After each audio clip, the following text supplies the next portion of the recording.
Wakil rakyat menginginkan representatif jutaan setiap bulan. Sebelum keinginan mereka disampaikan di meja gedung DPR, mereka sudah hidup dalam gelimang kemewahan yang di luar nalar manusia. Sementara di pojok-pojok daerah banyak diri-diri yang kesulitan hanya untuk membeli beras. Masyarakat menghadapi harga pokok kebutuhan yang meroket naik. Mereka kesulitan di tengah hancurnya ekonomi Indonesia.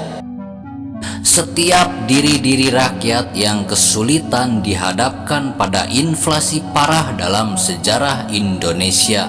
Sementara para buruh upah mereka tetap sama. Para pedagang kecil laba mereka tetap sama. Namun harga barang pokok meroket. Para pengusaha pendapatan mereka menurun. Di samping kesulitan ekonomi tersebut, mereka diberi tarif pajak yang tinggi. Rakyat tersebut bukanlah tinggal di daerah miskin, tetapi mereka dimiskinkan oleh peraturan dan sistem yang memiskinkan mereka.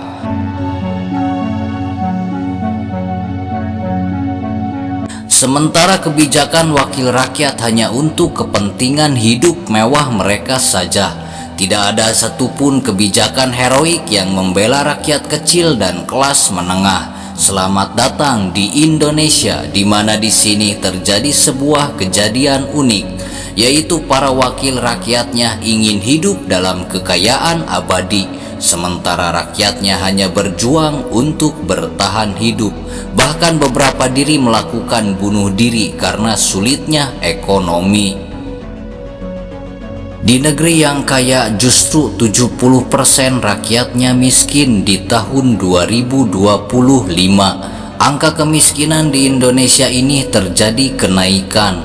Yang awalnya di tahun 2024 hanya 60% data kemiskinan di Indonesia.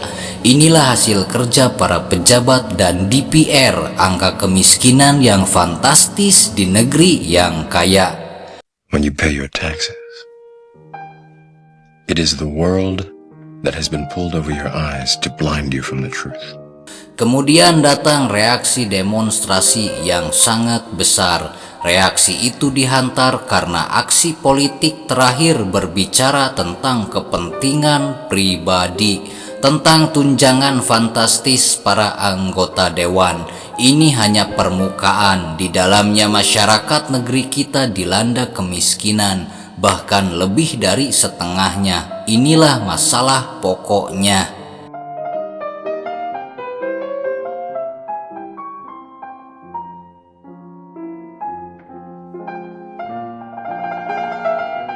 Ini adalah cerita tentang konflik antara kekuasaan dan suara yang tidak lagi diam.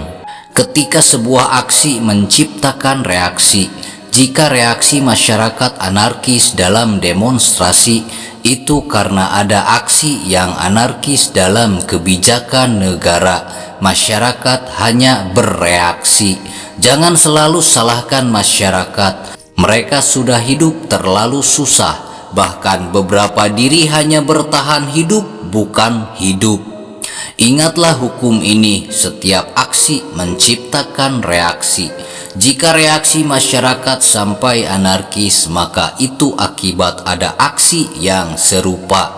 Ikuti sampai akhir karena hal unik ini terjadi di bangsa Indonesia, tentang rakyat yang bertahan hidup dan para pejabat yang ingin kekayaan abadi.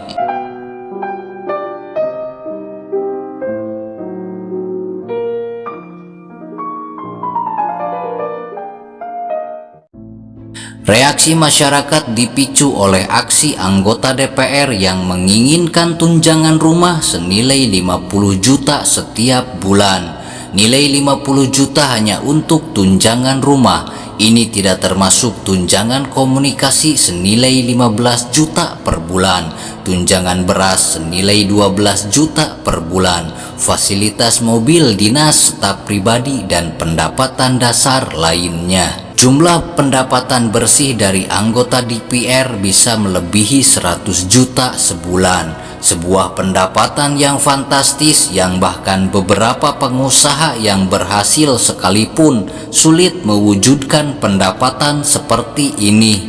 Ini bukan hanya nomor angka, ini adalah sebuah sistem yang telah menjadi tontonan jahat terhadap masyarakat yang hidup di bawah garis kemiskinan. Dan hal ini sudah terlalu lama didiamkan. Saudaraku sebangsa dan setanah air, sebagai anak bangsa yang sungguh-sungguh mencintai bangsa ini, saya sangat prihatin dan sedih melihat kondisi bangsa yang sedang tidak baik-baik saja karena sedang terluka.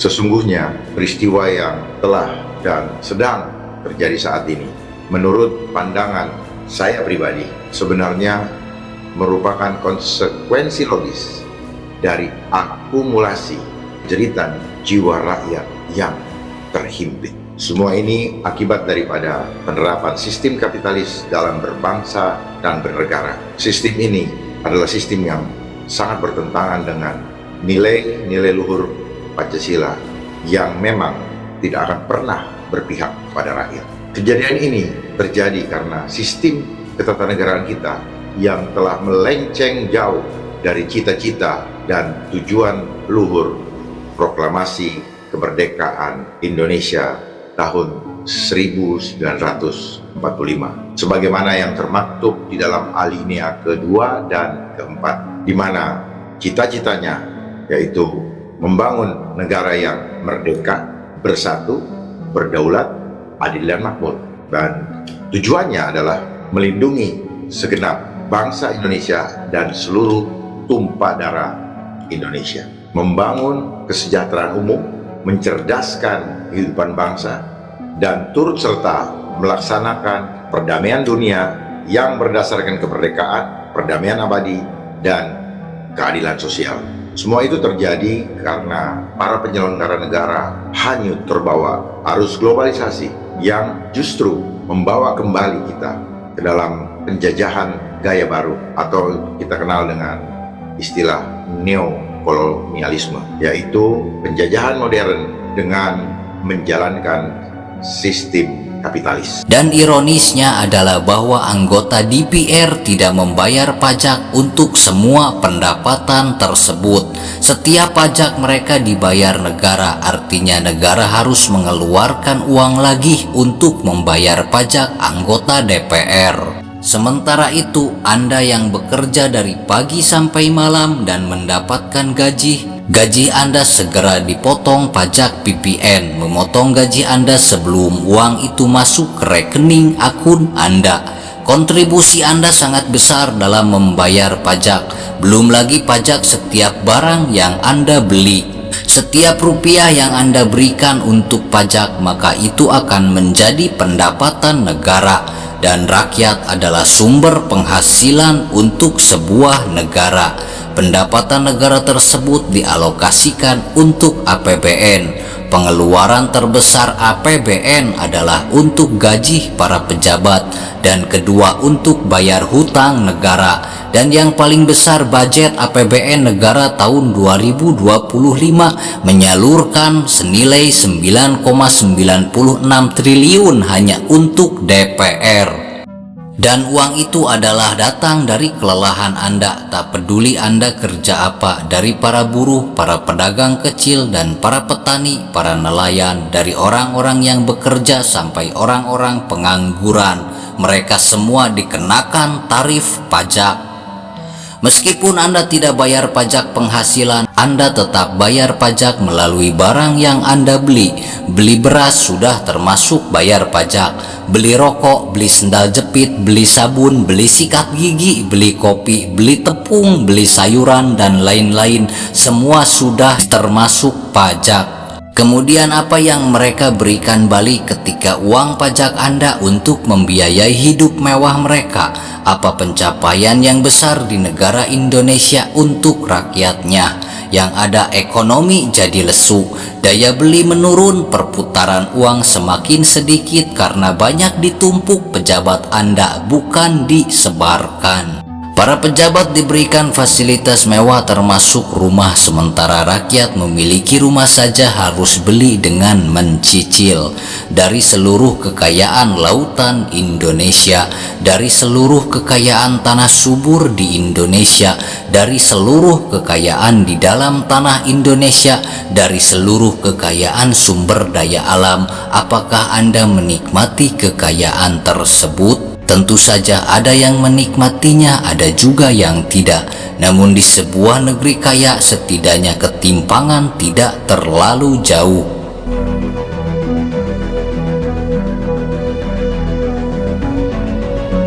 Tetapi di Indonesia ketimpangan antara si miskin dan si kaya sangat terlampau jauh. Ini tidak masuk akal sebab bagaimanapun negeri ini memiliki kekayaan alam yang luar biasa. Ketika setiap diri mengalami kerusakan dalam dirinya sendiri, seperti kebanyakan diri di Indonesia, mereka tumbuh menjadi pribadi materialisme.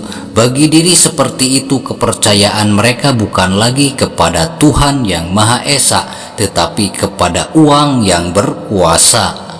Diri-diri itu mengalami kemusyrikan yang ekstrim, keyakinan suci sebagai manusia yang meyakini ketuhanan yang Maha Esa. Bahkan keyakinan ini ditulis oleh mereka sendiri dalam dasar negara. Tetapi dalam kenyataannya, melalui praktik hidup mereka, uang adalah yang esa.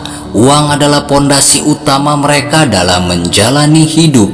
Ini bukan lagi kemunafikan, tetapi kerusakan dan kebobrokan yang parah, baik secara ideologi, mental, dan fitrah. Ketika Pancasila menjadi dasar ideologi berbangsa, tetapi diri-diri itu tidak lagi menjalankan Pancasila sebagai praktik hidup, itu bukan lagi murtad dari Pancasila, tetapi kemunafikan yang begitu nyata. Jadi itu adalah masalah dasarnya yang menciptakan kerusakan lainnya dalam kehidupan berbangsa dan bernegara. Sebuah negara yang kita bangun untuk kesejahteraan bersama sudah tidak lagi memihak kepada setiap individu, tetapi hanya memihak pada mereka yang membuat peraturan. Mari kita bandingkan cara bernegara Indonesia dengan negara lain. Di Singapura, pendapatan pekerja pemerintah memiliki 2,6 kali lebih besar dari pendapatan rata-rata. Di Swedia, negara dengan sistem kesejahteraan tinggi, pekerja pemerintah memiliki 1,9 kali lebih besar dari pendapatan rata-rata. Di setiap negara, rata-rata pekerja pemerintah memiliki pendapatan 4 kali lebih besar dari pendapatan rata-rata. Dan yang paling berbeda hanya di Indonesia, di mana gaji pendapatan rata-rata masyarakat adalah sekitar 3,5 juta per bulan. Dan mari bandingkan dengan pendapatan wakil masyarakat tersebut, yaitu DPR. Perbandingannya bisa menjadi sebanyak 30 kali lebih besar dari pendapatan rata-rata, sebab mereka bisa mendapatkan 100 juta lebih per bulan karena tunjangan yang fantastis. Ini bukan lagi sebuah kenyataan pilu, ini adalah kasus memalukan sekaligus horor yang sangat menakutkan bagi setiap generasi yang hidup di Indonesia. Dan setiap generasi akan berebut kursi jabatan agar dirinya selamat. Setiap darah rakyat terus-menerus disedot oleh vampir yang tidak pernah kenyang. Sudah bukan lagi narasi yang baru jika ada narasi bahwa wakil rakyat bukanlah mewakili rakyat itu sendiri, tetapi mewakili kepentingan pribadi mereka sendiri. Narasi ini adalah perwujudan dari kebenaran itu sendiri yang diciptakan oleh sebuah kejadian nyata. Tetapi narasi ini tidak begitu kuat karena kebanyakan masyarakat masih bisa dinina-bobokan dengan kedamaian palsu. Data global di dunia yang paling banyak menjadi pekerja ke luar negeri adalah masyarakat Indonesia itu sendiri. Data ini sudah menjadi sebuah bukti bahwa hidup di Indonesia sangat mengerikan.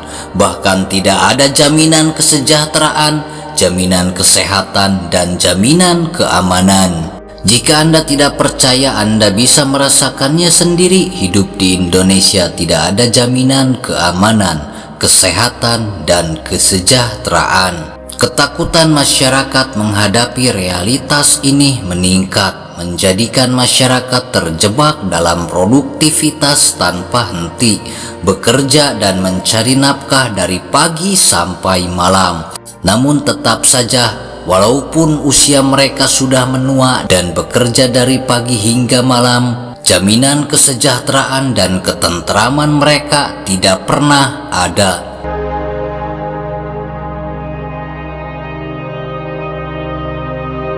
Jaminan ketentraman itu didapatkan dari sebuah sistem yang adil. Sistem yang adil akan menciptakan jaminan kesejahteraan, jaminan keamanan, bahkan jaminan kesehatan Anda. Satu-satunya cara Indonesia memiliki sistem adil, seluruh lapisan masyarakat harus merekonstruksi sistem negara mereka kembali, dan masyarakat jangan lagi tetap tidur. Jika masyarakat tetap tidur dan selalu berhasil dinina-bobokan agar tetap tidur nyaman dalam ilusi ini, maka mustahil Indonesia bisa berbenah. Jika tidak ada aksi, maka tidak akan ada reaksi apapun, tidak akan ada perubahan apapun. Setiap diri di Indonesia, generasi yang lebih muda, apalagi generasi yang masih balita, mereka tidak memiliki jaminan apapun dari negara Indonesia, kecuali jaminan nafas yang diberikan Tuhan. Orang-orang tidak lagi hanya marah, mereka bosan dengan sistem di Indonesia. Tetapi tetap saja ada beberapa diri yang merasa semua baik-baik saja. Dan ini adalah awal dari kerusakan dan kesulitan masyarakat di Indonesia. Kedepannya akan semakin sulit dan kacau jika masyarakat tetap tidur. Dari yang paling penting, orang-orang di Indonesia tidak lagi memerlukan retorika dan janji ataupun permintaan maaf yang kosong tanpa makna. Orang-orang di Indonesia membutuhkan keadilan nyata, membutuhkan sistem yang mampu bekerja sama untuk setiap diri rakyat di Indonesia.